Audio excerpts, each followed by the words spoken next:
알면 대박, 모르면 쪽박. 여러분들이 꼭 필요로 하는 정보만 쏙쏙 뽑아서 알려드리는 셔터 찬스 톡톡TV입니다.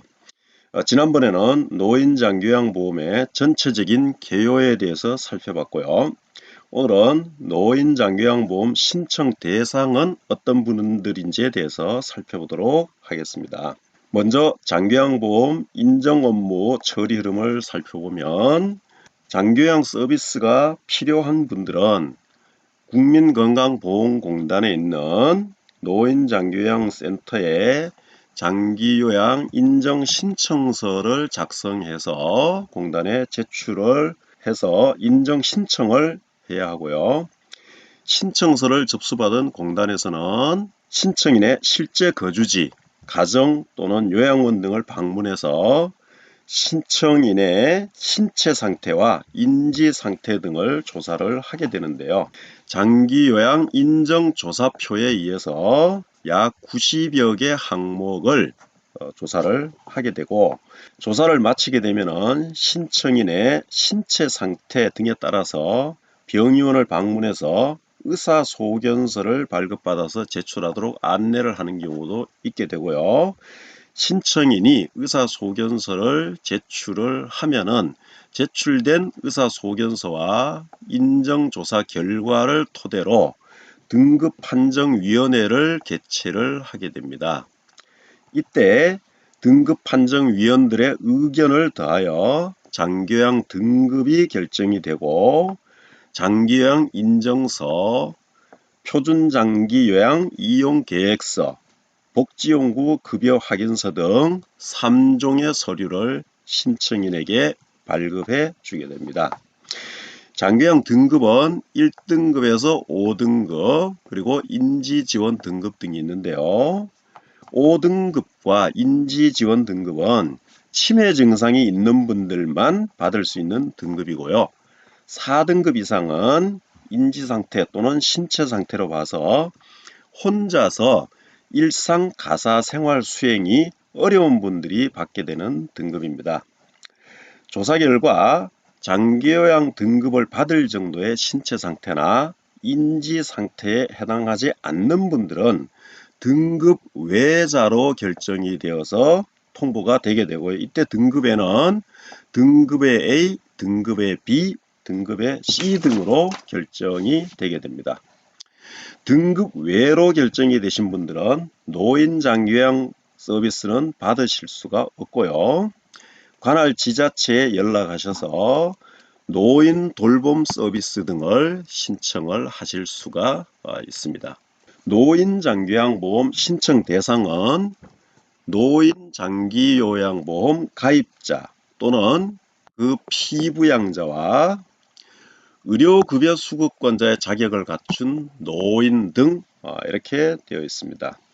여기서 노인 등이라 하면은 만 65세 이상인 자하고 만 65세 미만자 중에서 치매나 뇌혈관성 질환 등 노인성 질병을 가진 자가 해당이 됩니다.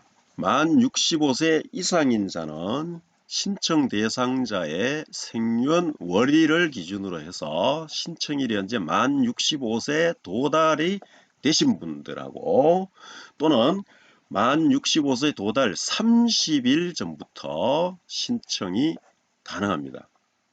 이 경우에 장교양 급여 이용은 만 65세가 도달되는 날부터 이용이 가능합니다.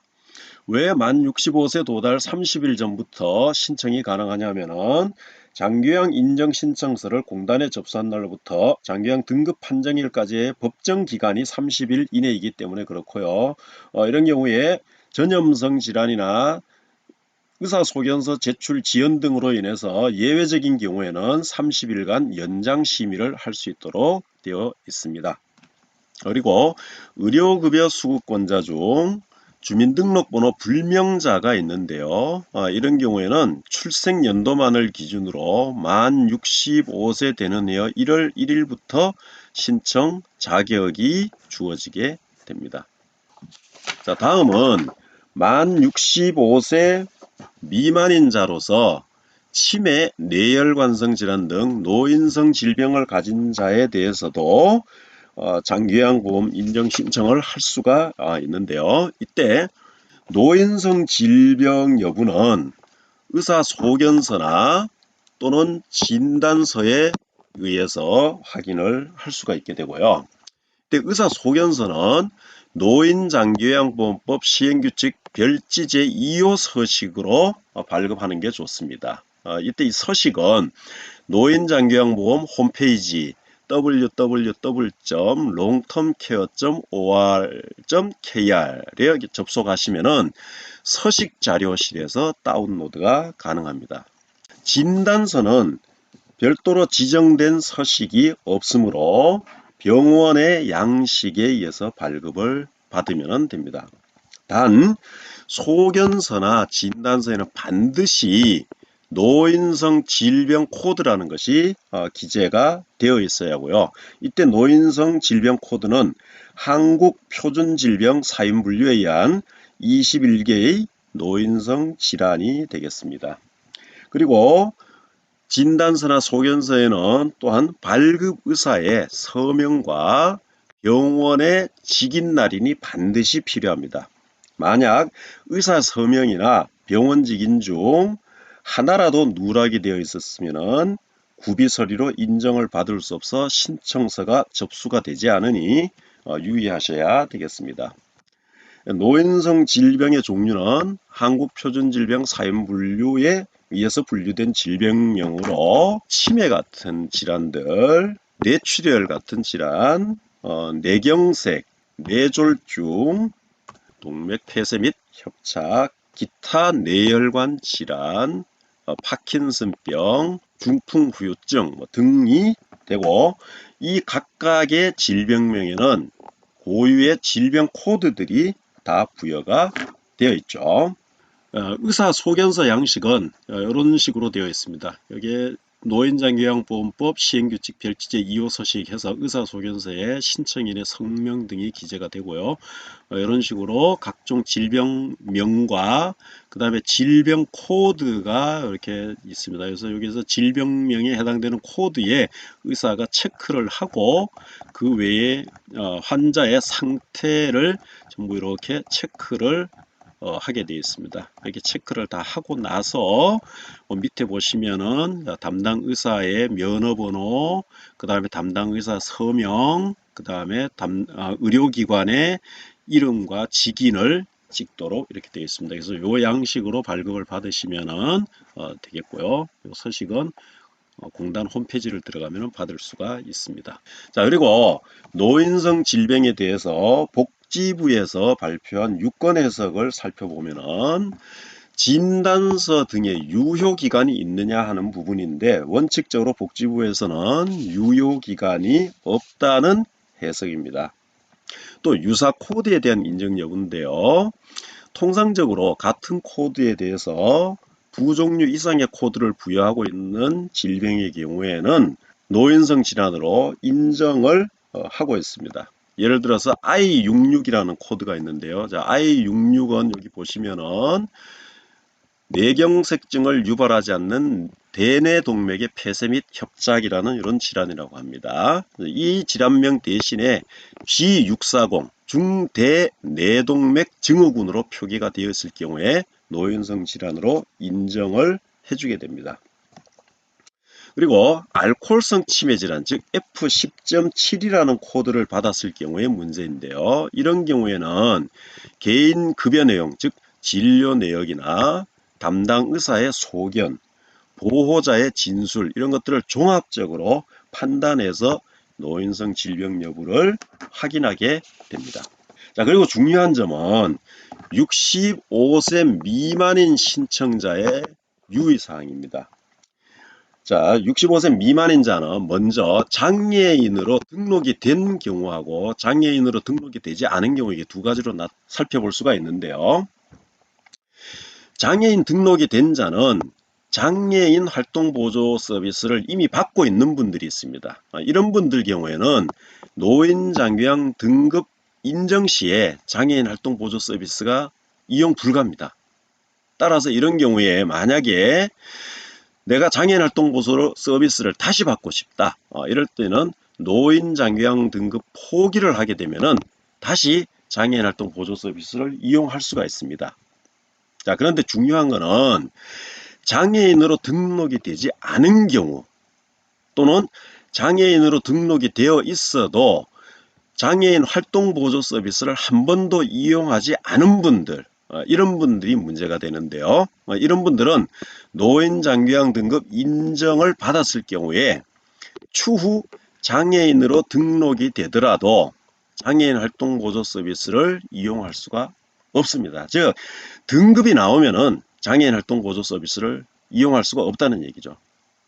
다시 말해서 장기요양 등급을 포기해도 이용이 불가능합니다. 위에서 장애인으로 등록이 돼서 장애인 활동 보조 서비스를 한 번이라도 이용하신 분들은 등급이 나오더라도 장기요양 등급을 포기했을 때는 장애인 활동 보조 서비스를 이용 가능해요.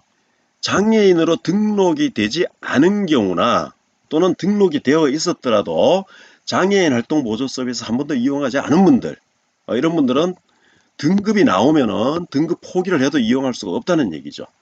따라서 이런 분들은 노인장기요양보험 인정 신청 전에 국민연금공단이나 또는 해당 지자체에 문의를 해서 장애인 등록 가능 여부, 그 다음에 장애인 활동 보조 서비스를 받을 수 있는지 이걸 먼저 확인해 보시고 나서 노인 장기요양 등급을 신청하셔도 늦지 않다는 얘기입니다. 이 점 꼭 유의하시기 바랍니다. 그리고 장애인으로 등록이 된 자로서 장애인 활동 보조 서비스를 이용을 받고 계시더라도 이분들이 만 65세가 도달되게 되면 이때는 반드시 노인 장기요양 등급을 신청을 해서 등급이 나오면은 장애인 활동 보조 서비스를 이용할 수가 없고요. 만약에 등급이 안 나오면은 계속해서 장애인 활동 보조 서비스를 받으실 수가 있습니다. 이 점도 주의를 하셔야 되겠습니다. 이 경우에 장애인 활동 보조 서비스를 왜 이렇게 받고 싶어 하느냐 하는 부분인데요. 자, 장애인 활동 보조 서비스는 노인 장기요양 보험 서비스보다가 더 다양하고 서비스 시간도 좀 더 길게 받을 수 있는 이런 부분이 있습니다. 노인 장기요양 서비스는 1, 2등급을 받았을 경우에는 1일 최대 4시간, 3등급 이하 등급을 받았을 경우에는 1일 최대 3시간 밖에 서비스를 이용할 수가 없어요. 즉 장애인 활동 보조 서비스가 훨씬 유리하다고 볼 수 있겠죠. 장기 요양 등급 1등급이나 2등급을 받아서 요양원 입소를 원하시는 분들은 예외가 되겠지만 그렇지 않은 분들의 경우에는 장애인 활동 보조 서비스가 훨씬 유리하기 때문에 노인장기요양보험 등급 신청을 하기 전에 이 부분에 대한 걸 충분히 확인하신 후에 노인장기요양보험 등급을 신청을 하셔야 됩니다. 자, 다음은 장기요양보험 가입자 및 그 피부양자 그리고 의료급여 수급권자에 대해서 한번 알아보도록 하겠습니다. 장기요양보험 가입자 및 피부양자는 대한민국 국민 또는 외국인 중에서 국민건강보험에 가입이 되어 있는 분들은 누구나 다 당연히 장기요양보험 가입자와 그 피부양자가 되게 됩니다. 단 장기요양보험 가입 제외를 신청한 외국인은 제외가 가능한데요. 이때 외국인 가입 제외 대상은 직장 가입자로서 D3 코드로 들어오신 분들, 기술연수죠. 그 다음에 E9 코드, 비전문 취업, 그리고 H2 코드, 방문 취업. 이런 코드가 부여된 분들은 사업주에게 장기요양보험 가입 제외를 신청하시면은 사업주가 공단에 다시 신청서를 보내서 장기요양보험에서 가입을 제외시킬 수가 있습니다. 단 지역 가입자인 외국인과 직장 가입자를 포함한 제외 국민은 본인이 원하도록 장기요양보험에서 제외를 하실 수가 없습니다. 따라서 이분들은 건강보험에 가입이 되어 있다면 당연히 장기요양보험도 가입을 의무적으로 하셔야 됩니다.